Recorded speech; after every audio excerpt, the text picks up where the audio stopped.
Morning students, welcome to the live class 6 science. आज हम लोग पढ़ेंगे differences between living and non living things, यानी लिविंग और नॉन लिविंग थिंग्स के बीच में क्या डिफरेंस है, क्या अंतर है, तो उसके बारे में हम लोग पढ़ेंगे। देखिए, कहता है difference between living and non living things, we usually identify a thing as living when we see it moving। मतलब हम सीधा ये पहचान लेते हैं कि जब कोई चीज़ मूव कर रहा होता है तो हम कह देते हैं कि यह क्या है, ये living. But there are many non living things that can also move. लेकिन कई ऐसे नॉन लिविंग थिंग्स भी हैं जो मूव करते हैं, जो अपना स्थान बदलते रहते हैं। Examples include cars, trains and even robots, but can they be classified as living things? तो क्या हम इसे living things कह सकते हैं? कहता है नो। अगर नहीं तो क्यों नहीं? देखिए, क्योंकि जितने भी रोबोट्स, जितने भी कार्स, जितने भी एरोप्लेन्स हैं, ये सभी कहीं ना कहीं इंसान के द्वारा ही ऑपरेट किया जाता है। अगर हम अपने आइडिया, अपने दिमाग से अगर इस चीज़ को ऑपरेट नहीं करेंगे तो खुद से नहीं चलेगा। ठीक है, मतलब जिसमें सिर्फ एक कहा जाए कि स्वतः जो अपना डिसीजन ले सके, तो वो उसमें डिसीजन मेकिंग पावर नहीं होता है। लेकिन एक मनुष्य है, वो अगर डिसाइड कर ले कि हमें यह कार चलाना है तो ही वह कार अपना जगह बदलता है। लेकिन कार अगर ये सोच ले कि सबसे पहली बात तो वो सोच ही नहीं सकता। ठीक है, उसे तो हम जैसे ऑपरेट करते हैं वैसे ही वो भी ऑपरेट होता है। तो हम कह सकते हैं कि वह लिविंग नहीं है, वह नॉन लिविंग है, क्योंकि उसको इंसान एक जगह से दूसरी जगह तक ले जाता है। ठीक है, तो यही रीज़न है कि हम कोई भी मूव करने वाली चीज़ों को हम लिविंग नहीं कह सकते। ठीक है, तो कहता है movement in living things is a natural process and is not dependent on any machine. मतलब इंसानों में या किसी भी सजीवों में जो मूवमेंट होता है वह नेचुरल प्रोसेस होता है, एक प्राकृतिक रूप से होता है। इसमें इसे किसी मशीन की ज़रूरत नहीं होती। ठीक है, यह ऑटोमेटिकली अपने आप स्वचालित होता है। और जबकि कार है, बाइक है, स्कूटर है, एरोप्लेन है, इन सब में कहीं ना कहीं मशीन का उपयोग किया जाता है। और उसके बाद ह्यूमन पावर है ना, ह्यूमन पावर के द्वारा ही वह ऑपरेट होता है। तो in the table below you will find a comparison between features of living and non living things. तो अभी जो हम लोग टेबल में देखेंगे, इसमें 9 डिफरेंसेस दे रखा है और इसमें ये बताया गया है कि लिविंग और नॉन लिविंग में किस प्रकार का डिफरेंस होता है। सबसे पहले लिविंग थिंग्स और नॉन लिविंग थिंग्स दोनों दे रखा है, 2 साइड्स हैं। तो पहले लिविंग, फिर उसके बाद नॉन लिविंग। तो देखिए, लिविंग थिंग्स के बारे में कहा जा रहा है कि living things are made of cells. जितने भी सजीव हैं वो सभी सेल्स से बने हुए हैं। उनका निर्माण कोशिका से हुआ है और कई तो सिंगल सेल से डिराइव होते हैं, कई जो है मल्टी सेलुलर। तो जो सिंगल सेल वाले होते हैं वो उन्हें हम यूनिसेलुलर कहते हैं। यूनिसेलुलर ऑर्गेनिज्म जैसे अमीबा, पैरामीशियम है ना, बैक्टीरिया, ये सब। और जो एक से अधिक सेल से निर्माण हुआ है उसे हम मल्टी सेलुलर कहते हैं। जैसे हम लोग इंसान, तो हम लोगों में मल्टी सेल है, तो मल्टी सेल है तो हम लोग मल्टी सेलुलर ऑर्गेनिज्म कहलाएंगे। तो कहता है living things are made of cells. जितने भी लिविंग थिंग्स हैं वे सेल से बने। और non living things are generally made of smaller units different from cells in living things. मतलब नॉन लिविंग थिंग्स जो हैं वह छोटे छोटे पदार्थों से बने हुए हैं, जिसे हम एटम कहते हैं, मॉलिक्यूल्स कहते हैं। तो इनसे नॉन लिविंग थिंग्स का निर्माण हुआ है। नेक्स्ट जो टॉपिक है, living things obtain and use energy. जितने भी सजीव होते हैं वे ऊर्जा को संरक्षित रखते हैं, अपने अंदर को जमा करते हैं एनर्जी को, है ना, और फिर इसका उपयोग किसी अन्य कार्य में करते हैं। नॉन लिविंग थिंग्स में use energy but can not obtain it. Non living things energy का उपयोग करते तो हैं बट उसे ऑब्टेन नहीं करते, ठीक है। Living things grow and develop. जितने भी लिविंग थिंग्स हैं उनमें वृद्धि होती है, उनमें विकास होता है। जैसे कोई बच्चा है, वह कैसे छोटे से मतलब एक वयस्क इंसान में परिवर्तित हो जाता है। एक पौधा है, वह किस प्रकार से एक छोटे से पौधे से वो एक बड़े से पौधे में बदल जाता है। उसी प्रकार से non living things do not grow और डेवलप। ना तो यह ग्रो करता है, ना ही इसमें कोई डेवलपमेंट होता है।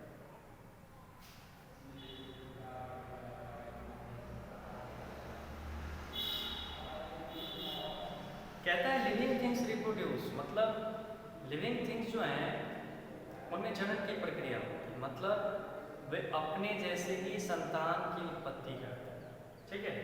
जबकि non living things can not reproduce. जितने भी नॉन लिविंग थिंग्स हैं उनमें रिप्रोडक्शन नहीं होता है, उनमें किसी प्रकार का जो है जनन प्रक्रिया।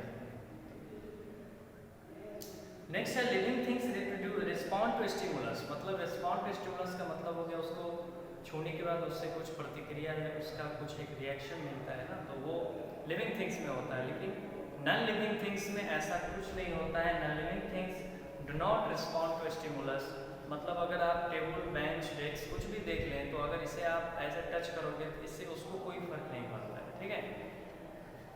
नेक्स्ट है living things adapt to their environment, मतलब लिविंग थिंग्स जो हैं वह अपने आप को किसी भी इन्वायरमेंट में एडॉप्ट कर लेता है, अनुकूलित कर लेता है, उसके अनुसार वह ढल जाता है।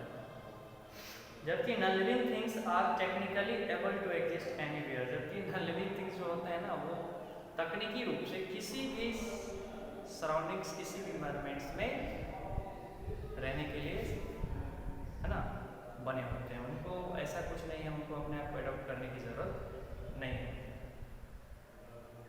कहता है लिविंग थिंग्स नीड फूड, मतलब जितने भी सजीव हैं उन्हें जिंदा रहने के लिए, ऊर्जा प्राप्त करने के लिए, कोई भी काम करने के लिए उन्हें भोजन की जरूरत होती है। जबकि नॉन लिविंग थिंग्स को भोजन की जरूरत नहीं होती।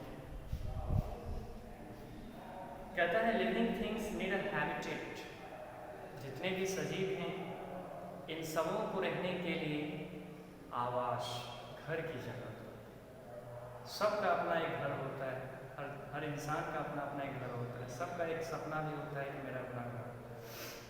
बहुत लोग तो किराए पर भी रहते हैं, पर रहते तो घर में, तो वही उनका हैबिटेट है ना। लेकिन non living things do not need a particular habitat, इसे किसी हैबिटेट की जरूरत नहीं। नेक्स्ट है living things have a definite life span, जितने भी लिविंग थिंग्स हैं इनका एक निश्चित आयु होता है, एक डेफिनिट लाइफ स्पैन होता है, मतलब एक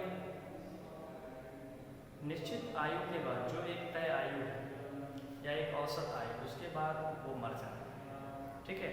क्योंकि जितने भी सजीव जो भी जन्म लेते हैं तो जन्म लेते ही उनका मरना तो तय है, लेकिन वो कब मरेंगे, कितने वर्षों में मरेंगे, तो सबका एक औसत आयु होता है जिसे हम लाइफ स्पैन। तो हर लिविंग थिंग्स का एक डेफिनिट लाइफ स्पैन है, लेकिन non living things, the life span of non living things depend on maintenance and other factors. Non living things का जो लाइफ स्पैन होता है वह उसके मेंटेनेंस पर डिपेंड करता है। जैसे अगर आपके घर में कोई नया चेयर है तो अगर आप उसे अच्छे से यूज करते हैं, है ना, उस पर टांग पसार के सो जाना, उसको जैसे तैसे मतलब घसीटना, तो इससे क्या होता है वह शायद जल्दी ही टूट जाएगा। लेकिन अगर उसे हम सही से इस्तेमाल करेंगे तो वह सालों साल टिकेगा, वह जल्दी टूटेगा नहीं। तो मेंटेनेंस खास करके, और दूसरा जो फैक्टर है ये सभी, तो ये सब जो है वो उस पर डिपेंड करता है किसी भी नॉन लिविंग थिंग्स का लाइफ स्पैन। तो ये था आपका difference between living and non living things. मतलब जो भी सजीव हैं और जो भी निर्जीव हैं, दोनों में मुख्य अंतर क्या क्या है अभी हमने आप लोगों से बताया, आप लोगों को बताया। तो अब हम पढ़ने जा रहे हैं स्पेसीज। स्पेसीज का मतलब होता है प्रजाति। कहता है we see a variety of organism around us and most of them are not alive. हम अपने आसपास कई ऐसे अलग अलग वैरायटी के ऑर्गेनिज्म को देखते हैं, लेकिन वे सभी एक जैसे नहीं होते। जैसे एग्जाम्पल के तौर पर a dog is different from a cat, a crow is different from a pigeon, etcetera. जैसे अगर एक कुत्ते को और बिल्ली से कंपेयर करें तो वो डिफरेंट है ना। एक कुत्ते को बकरी से कंपेयर करें तो डिफरेंट हो गया। कौवे को अगर है ना कबूतर से अगर हम कंपेयर करते हैं, है तो दोनों पक्षी ही है, बट दोनों के कंपैरिजन में बहुत अंतर है, ठीक है। But each organism has many individuals which have certain basic characteristics similar to each other। मतलब कुछ ऐसे भी कैरेक्टरिस्टिक्स हैं जो इन सभी जीवों में समान पाए जाते हैं, एक जैसे।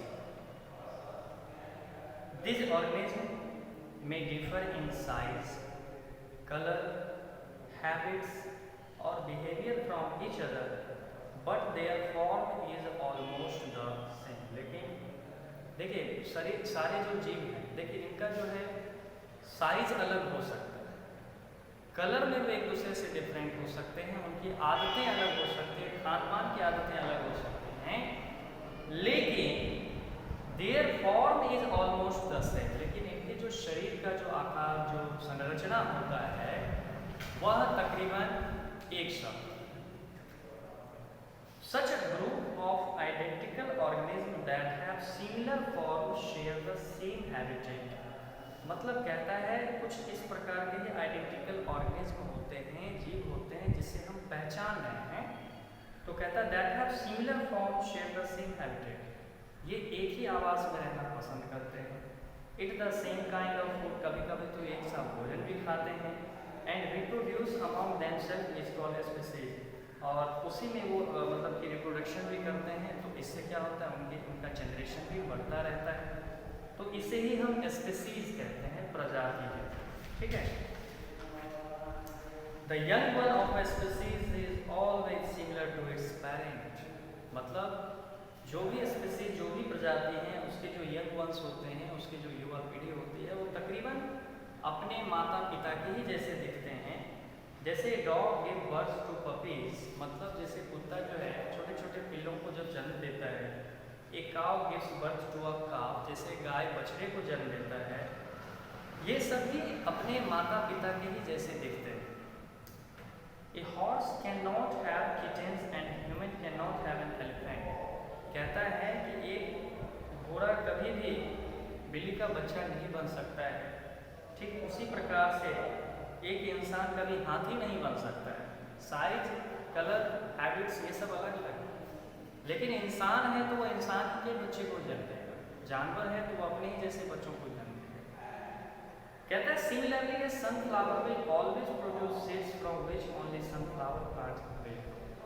मतलब सनफ्लावर का जो पौधा होता है, उसमें जो सनफ्लावर के जो बीज होते हैं, सिर्फ उसी बीज से सनफ्लावर का पौधा हो सकता है। गुलाब के बीज से तो हम सनफ्लावर नहीं उपजा सकते हैं ना।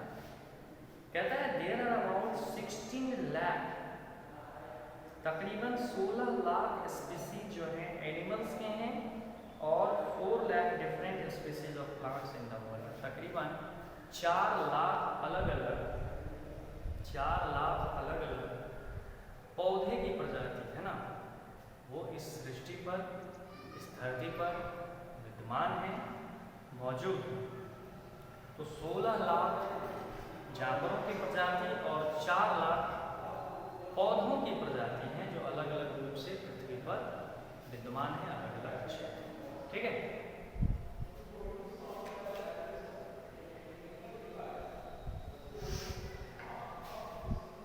अब देखिए इसमें कुछ की टर्म्स हैं। तो की टर्म्स, उससे पहले समरी थोड़ा सा मैं बता देता हूँ। कहता है different living beings have different habitats.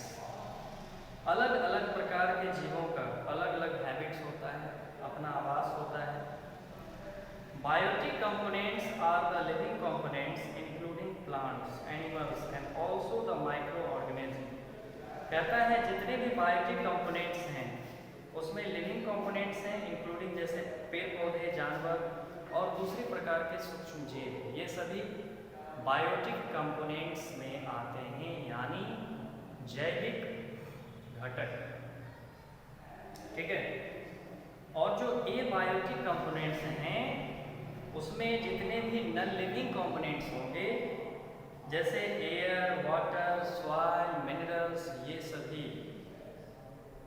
सभी के सभी एबायोटिक कंपोनेंट्स होंगे। कहता है the biotic components are divided into producers, consumers, scavengers and decomposers. जो बायोटिक कंपोनेंट्स हैं उसे डिवाइड किया गया है प्रोड्यूसर में, कंज्यूमर में, स्कैवेंजर में और डीकम्पोजर्स में। तो प्रोड्यूसर में क्या क्या है? प्रोड्यूसर में आएगा पेड़ पौधे, जितने भी green plants, all green plants are called producers. जितने भी हरित पादप हैं, हरे पेड़ पौधे हैं, ये सभी के सभी क्या कहलाएंगे? प्रोड्यूसर कहलाएंगे। इसके बाद बात करें कंज्यूमर्स की, तो कंज्यूमर्स में जो कंज्यूम करते हैं, जैसे कंज्यूमर्स में भी 3 कैटेगरी मैंने बताया था, प्राइमरी कंज्यूमर, सेकेंडरी कंज्यूमर और टर्शियरी कंज्यूमर। तो जैसे प्राइमरी कंज्यूमर में गाय, बकरी, भैंस, बैल, कुत्ते को छोड़ो, गधा, ये सब। अच्छा, तो ये सभी जो है वो प्राइमरी कंज्यूमर्स में आते हैं क्योंकि ये प्रोड्यूसर पर डिपेंडेंट है, यानी हर एक पेड़ पौधे का। ठीक है। इसके बाद सेकेंडरी कंज्यूमर में आता है कार्निवोरस एनिमल्स, यानी कि मांसाहारी जीव जो कि शाकाहारी को खाते हैं।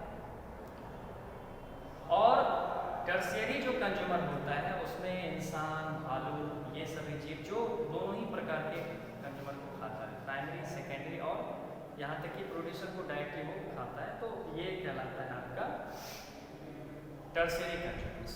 तो इसमें सीधा कंज्यूमर्स दे रखा है, कंज्यूमर्स में हम सभी आएंगे। ठीक है। उसके बाद स्कैवेंजर में सोते हैं परभक्षी। जैसे कोई जीव मर जाता है, ठीक है, तो मर जाने के बाद क्या होता है कि उन्हें जंगल में खाने के लिए कोई तो होगा, मरे हुए जीवों को खाता होगा, तो उसमें आते हैं स्कैवेंजर्स। जैसे वल्चर मतलब हो गया गिद्ध, हाइना लकड़बग्घा, कौवा, क्रो, कैट, डॉग, ये सभी जो हैं ये सभी स्कैवेंजर्स हैं। ठीक है। और बात करें माइक्रो ऑर्गेनिज्म की, माइक्रो ऑर्गेनिज्म में आपका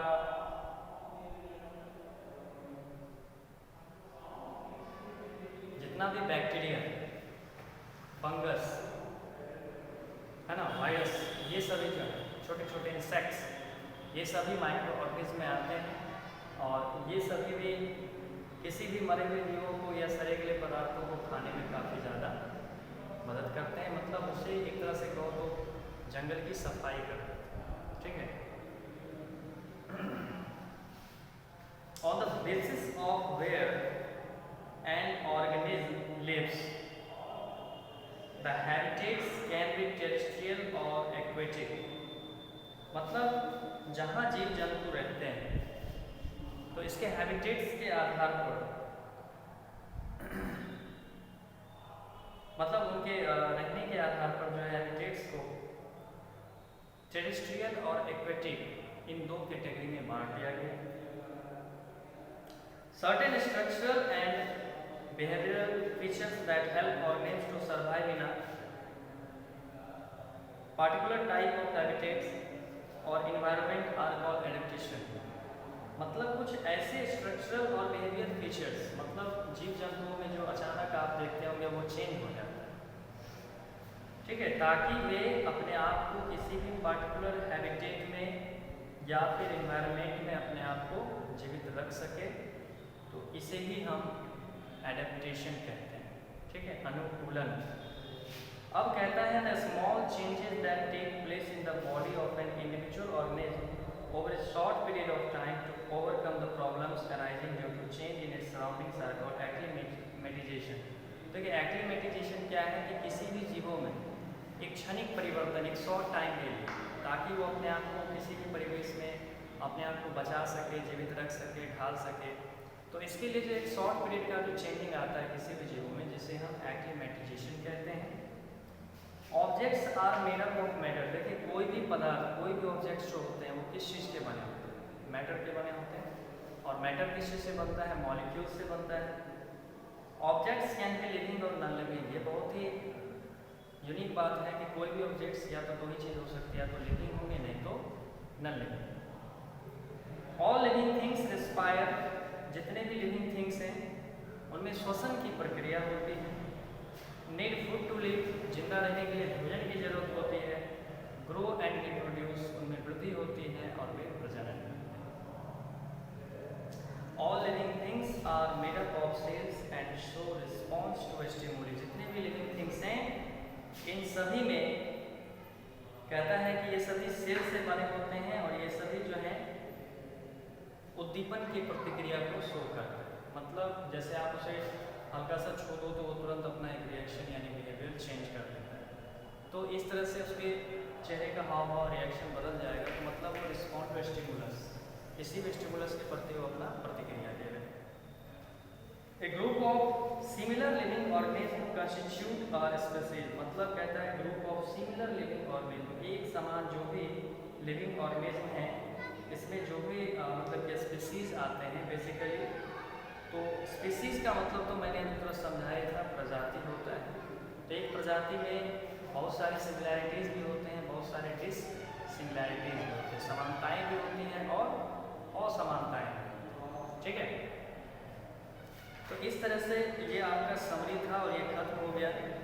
तो आप लोग कल की टर्म्स को अच्छे से पढ़ के आएंगे और कल हम लोग ऑब्जेक्टिव्स और इसके क्वेश्चन आंसर्स को सॉल्व करेंगे। ठीक है, तो ऑब्जेक्टिव तो मैं करा दूँगा, लेकिन अब कल जो है नया लेसन क्लिनिक स्टार्ट हो जाएगा, उम्मीद करता हूँ।